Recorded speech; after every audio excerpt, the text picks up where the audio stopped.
श्री शिवाय नमस्तुभ्यम। हर हर महादेव। आज से सावन का महीना शुरू हो गया है और हमने आपसे कहा था एक ऐसा वीडियो लाएंगे जिसमें हम सावन के 21 उपायों की जानकारी आपको एक वीडियो के माध्यम से देंगे। तो इस वीडियो में हम आपको गुरुजी पंडित प्रदीप मिश्रा जी के बताए गए सावन माह के अचूक विशेष महा उपायों की जानकारी देंगे। इस वीडियो में हम आपको सावन माह में किए जाने वाले नए और पुराने दोनों उपायों की जानकारी देंगे। आप इनमें से कोई भी एक या अपनी आवश्यकता के अनुसार एक से अधिक उपाय भी करके इस श्रावण के महीने में अधिक से अधिक लाभ प्राप्त कर सकते हैं। श्रावण के महीने में गुरुजी पंडित प्रदीप मिश्रा जी 2 लोटे जल से सभी को जल अर्पित करने को कहते हैं। शुरू में हम आपको जो उपाय बताएंगे उनमें 2 लोटे का जल का ही उपयोग करके करने वाले विशेष उपाय हैं। तो बढ़ते हैं पहले उपाय की ओर। सावन में शीघ्र विवाह के लिए किया जाने वाला एक खास उपाय है। 2 कलश से जल अर्पित करने की शुरुआत आपको शिवलिंग में माता अशोक सुंदरी के स्थान से करना है। मतलब यदि आप शीघ्र विवाह चाहते हैं, उम्र बढ़ रही है, तो आपको 2 लोटे जल लेना है और सबसे पहले आपको जो जलाधारी में अशोक सुंदरी माता का स्थान है वहाँ से जल अर्पित करते हुए वहाँ से फिर आपको शिवलिंग के ऊपर पूरा जल अर्पित कर देना है। इस उपाय में आपको और अन्य जगह जल अर्पित करने की आवश्यकता नहीं है। सिर्फ आपको अशोक सुंदरी माता के स्थान से जल अर्पित करते हुए शिवलिंग के ऊपर पूरा जल अर्पित कर देना है। इस तरीके से जल अर्पित करने से आपका शीघ्र अतिशीघ्र विवाह तय हो जाता है। अब बढ़ते हैं अगले दूसरे उपाय की ओर। आपको एक पात्र में दूध लेना है और एक कलश में जल ले लेना है। अब एक पात्र में जो आप दूध लेंगे वो आप तांबे का बर्तन प्रयोग में नहीं लाना है, तांबे के कलश में दूध नहीं लेना है। आप किसी अन्य स्टील के गिलास में या चांदी के गिलास में किसी भी कटोरी में या फिर दूध ले सकते हैं और एक कलश में जल लेना है। इस तरीके से जल और दूध की धार आपको एक साथ शिवलिंग पर अर्पित करना है, जैसा कि आप वीडियो के माध्यम से देख सकते हैं। इस तरीके से जब आप एक जल की धार और दूध की धार भोलेनाथ के शिवलिंग पर अर्पित करते हैं तो आपको रोग मुक्ति प्रदान होती है। भोले बाबा आपको रोग मुक्त करते हैं। सावन के महीने में आप विशेष दिनों में भी ये उपाय कर सकते हैं। यदि रोज चाहें तो रोज भी कर सकते हैं। सावन सोमवार में कर लीजिए ये उपाय। अभी प्रदोष आएगी, शिवरात्रि आएगी, तो इन विशेष तिथियों में आप इस उपाय को कर सकते हैं। अब बढ़ते हैं अगले तीसरे उपाय की ओर। गुरुजी ने ये उपाय विषम परिस्थिति में करने को कहा है। अटके हुए कार्य को पूर्ण करवाने के लिए करने को कहा है। गुरुजी ने कहा है सब जगह भटक गए, सारी दुनिया से जाकर बोल दिए, सबके पास आकर हाथ जोड़ लिए, तुम्हारा कोई काम नहीं बन रहा है, तब आपको एक प्रयास करना है। इस उपाय को करने के लिए आपको एक बेलपत्र, एक शमी पत्र और एक कनेर का पुष्प लेना है। कार्य सिद्धि उपाय है ये। सबसे पहले आपको देवादेव महादेव को जल चढ़ाकर बेलपत्र, एक शमी पत्र और एक कनेर का पुष्प अर्पित कर देना है। 2 या 3 प्रदोष निकलेंगी, बाबा आपकी झोली खुशियों से भर देंगे, ये निश्चिता है। तो इस उपाय में गुरुजी ने कुछ बातों में ध्यान रखने को कहा है, वो समझ लीजिए। आपको बेलपत्र, शमी पत्र और कनेर का पुष्प को जल चढ़ाने के बाद अर्पित करना है और ये उपाय आप इस सावन में आने वाले दोनों प्रदोष की तिथियों में कीजिएगा। एक कृष्ण पक्ष की प्रदोष तिथि आती है और एक शुक्ल पक्ष की प्रदोष तिथि आती है। तो दोनों में से किसी भी प्रदोष की तिथि में आप इस उपाय को कर सकते हैं।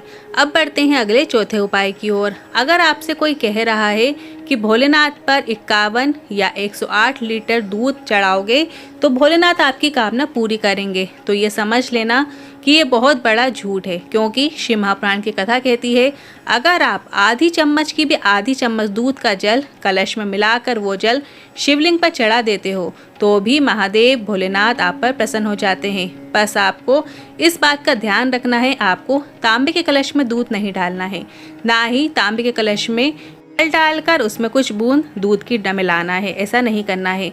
अगर दूध या दूध का अंश भी अर्पित करना चाहते हैं तो आप स्टील या अन्य धातु के पात्र का उपयोग कर सकते हैं। सावन के महीने में दूध चढ़ाने का विशेष महत्व होता है।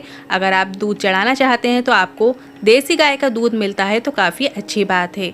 बढ़ते हैं अगले 5वें उपाय की ओर। कई लोगों का प्रश्न रहता है कि हम पशुपतिनाथ व्रत रखना चाहते हैं तो क्या सावन में व्रत रखने की शुरुआत कर सकते हैं। देखिए, यदि आप सावन के व्रत रखते हैं, मतलब सावन सोमवार के व्रत आप करते हुए आए हैं, तो आपको सावन के महीने में सावन सोमवार के ही व्रत करना है, पशुपतिनाथ व्रत धारण नहीं करना है। यदि आप सावन सोमवार के व्रत करते नहीं आए हैं और आप पशुपतिनाथ व्रत करना चाहते हैं तो हाँ, आप सावन के महीने में पशुपतिनाथ व्रत शुरू कर सकते हैं। यदि आप पशुपतिनाथ व्रत करते हुए आ रहे हैं, आपके 5 सोमवार पूरे नहीं हुए हैं और बीच में सावन सोमवार आ गया है, आप सावन के सोमवार व्रत रखते आए हैं, तो ऐसे में आपको सावन के सोमवार के व्रत करना है। जब आपके सावन सोमवार पूर्ण हो जाए, इसके बाद आप पशुपतिनाथ व्रत कंटिन्यू कर सकते हैं। बढ़ते हैं अगले 6वें उपाय की ओर। गुरुजी ने अलवर की त्यागशिव महाप्राण कथा के 7वें दिन की कथा में बिल्कुल नए उपाय की जानकारी दी थी। गुरुजी ने बताया था कि शरीर में यदि काया का रोग हो, त्वचा रोग है या कैंसर जैसी समस्या हो जाए या फिर कोई ऐसी कामना जिसका पूरा होना बहुत ज़रूरी हो, तो ये उपाय लकुलेश महादेव के नाम से आपको करना है। पहले आप ये समझ लीजिए इस उपाय को करने के लिए आपको किस किस चीज़ की आवश्यकता होगी। आपको 7 भाग दूर्वा का लेना है और 5 बेलपत्र लेना है और लकुलेश महादेव का नाम लेकर शंकर भगवान पर प्रदोष या सोमवार की अष्टमी जिस दिन पड़े या शिवरात्रि का दिन हो, अपने मन की कामना करते हुए आपको शिवलिंग पर अर्पित कर देना है। ध्यान रखिए आपको 7 दूर्वा लेना है और 5 बेलपत्र लेना है।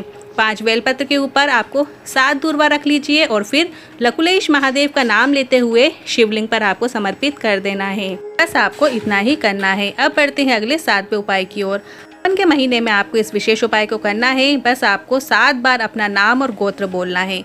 अब ये उपाय कैसे करना है ठीक से समझिएगा। आपको गन्ने का रस प्रयोग में लाना है।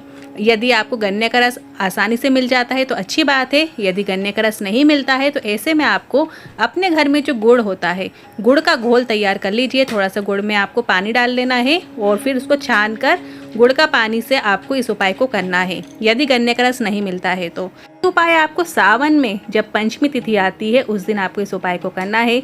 चाहे शुक्ल पक्ष की पंचमी तिथि में कर लिया हो आपने तो कृष्ण पक्ष की पंचमी तिथि में ना करें। दोनों में से किसी भी एक पंचमी तिथि में आपको इस उपाय को करना है। बस आपको पंचमी तिथि के दिन गन्ने का रस लेना है और तुलसी के क्यारे की मिट्टी में आपको छोड़ना है। 7 बार अपनी हथेली में थोड़ा सा गन्ने का रस लीजिए या गुड़ का जो जल बनाया आपने वो लीजिए और अपना नाम और गोत्र बोलते हुए आपको उस तुलसी के क्यारे में छोड़ देना है। बैठने की जगह है तो आप बैठकर ये उपाय कर सकते हैं, अन्यथा आप खड़े होकर भी इस उपाय को कर सकते हैं और घर का कोई भी सदस्य इस उपाय को कर सकता है। उसका लाभ आपको पूरे घर के सदस्यों को प्राप्त होने वाला है। सभी को अलग अलग करने की ज़रूरत नहीं है। आप अपनी आत्म संतुष्टि के लिए अलग अलग भी कर सकते हैं। इस उपाय को करने से वर्ष भर में धन संपदा की कभी कमी नहीं आती है। गुरुजी ने यहाँ तक कहा है धन के मार्ग खुलते हैं और आप उन्नति की सीढ़ी पर चढ़ते चले जाते हैं। सिर्फ और सिर्फ सावन मास की पंचमी तिथि में ही इस उपाय को करें। अब बढ़ते हैं अगले 8वें उपाय की ओर। गुरुजी ने कहा है अगर आप श्रावण के महीने में कभी भी किसी भी समय मंदिर पहुंच जाते हैं और आपकी मनोकामना भोलेनाथ तक पहुंचाना चाहते हैं और आपके पास 1 लोटा जल भी ना हो, 1 बेलपत्र भी ना हो, 1 चावल का दाना भी ना हो, 1 शमी पत्र भी ना हो, तो आपको शिवलिंग पर जल जहाँ से नीचे की ओर गिरता है, जो जलाधारी होती है वहाँ से जल जो नीचे की ओर गिरता है, अंतिम छोर में उस स्थान पर आपको अपना हाथ 3 बार स्पर्श करें। श्री शिवाय नमस्तुभ्यं बोलते हुए आपको अपने हाथ के सीधे हाथ की हथेली को स्पर्श करना है और बस इतना ही करना होता है। इसके बाद उस हाथ को अपने नेत्रों को और मस्तक पे लगा लीजिए। भोलेनाथ जी से अपनी मनोकामना बोल देना है। अब बढ़ते हैं अगले 9वें उपाय की ओर। नंदी के कानों में कहने का भी एक तरीका होता है। गुरुजी ने बताया है बेलपत्र की बीज वाली पत्ती की जो डंडी का भाग होता है, बीज वाली पत्ती के डंडी के भाग को पकड़कर आपको उस बेलपत्र को नंदी के पीठ के ऊपर रखना है और अपनी कामना नंदी भगवान के कानों में बोलने के बाद उस बेलपत्र को उठा लेकर माता अशोक सुंदरी के स्थान पर आपको अर्पित करते हुए चले जाना है। बार और ध्यान से सुन लीजिए। सबसे पहले आपको बेलपत्र की जो बीज वाली पत्ती होती है उस डंडी का भाग पकड़कर आपको नंदी भगवान के ऊपर समर्पित करना है और नंदी भगवान के कानों में अपनी मनोकामना बोल देना है और इसके बाद वही बेलपत्र उठाकर आपको अशोक सुंदरी माता के स्थान पर अर्पित करना है। इस तरीके से यदि आप बेलपत्र अर्पित करते हैं तो उसकी मनोकामना महादेव शीघ्र अतिशीघ्र पूरी कर देते हैं, ये निश्चितता है। अब बढ़ते हैं अगले 10वें उपाय की ओर। कर्जा मुक्ति और धन प्राप्ति के लिए किया जाने वाला बहुत ही विशेष उपाय है। सावन में इस उपाय को यदि आपने कर लिया तो पूरे वर्ष भर आपको पैसों की तंगी नहीं होती है। कितना भी कर्जा आपका बड़ा हुआ क्यों ना हो वो समाप्त हो जाता है। बस इस उपाय को करने के लिए आपको शमी पत्र लेना होता है। शमी पत्र के 11 पत्ते ले लीजिए या 21, 51 जितने आपको आसानी से मिल जाएं उतने पत्ते आप शमी पत्र ले लीजिए। इन शमी पत्र को आपको शहद में डुबोकर शिव जी का श्रृंगार करना है, शाम के समय करना है।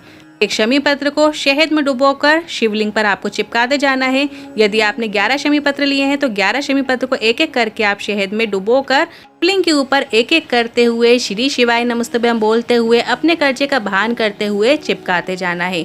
जब 11 शमी पत्र पूरे आपके चिपक जाएं, शिव जी का अच्छे से श्रृंगार हो जाए, और ये विशेष उपाय आपको सावन की सिर्फ और सिर्फ दशमी तिथि को करना है।